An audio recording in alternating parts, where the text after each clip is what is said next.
Pending వేతనాలు pending సమస్యలను వెంటనే కార్మికుల పట్ల రాష్ట్ర ప్రభుత్వం వంటి వైఖరి హాస్టల్లో పనిచేసే హాస్టల్ కార్మికుల సమస్యలను వెంటనే హాస్టల్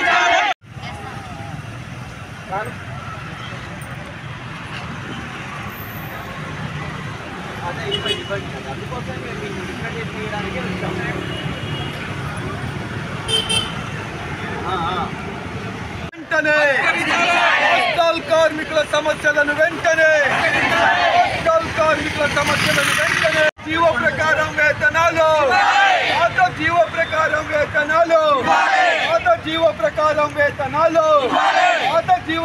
నోటికాడ భువను గిరిజన కార్మికుల నోటికాడ భువను జీతాలు తగ్గించి గిరిజన కార్మికుల నోటికాడ భువను మా ఉద్దేశం వారి కార్యాలయం ఉంది కాబట్టి కార్యాలయానికి వచ్చింది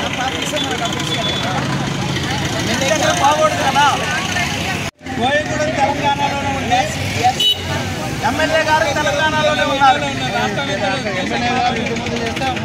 గిరిజన ఆశ్రమ పాఠశాలలు హాస్టల్లో పనిచేసేటువంటి డైలీ వేజ్ వర్కర్లు అట్లాగే పోస్ట్ మెట్రిక్ హాస్టల్లో పనిచేసే అవుట్ సోర్సింగ్ వర్కర్లు 8 రోజులుగా సమ్మె చేస్తూ ఉన్నాం.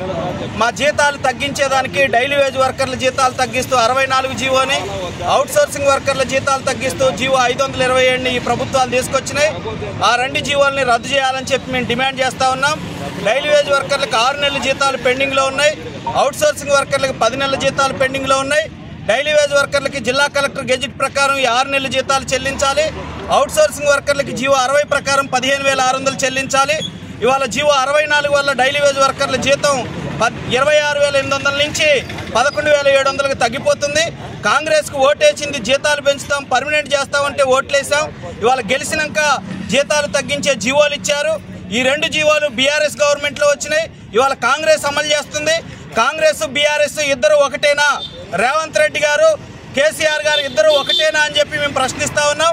అందుకనే గిరిజన కార్మికులు నోటికాడ భూగుంజుకుంటుంటే గిరిజన ఎమ్మెల్యేలు మౌనంగా ఉండటం సరైనది కాదు.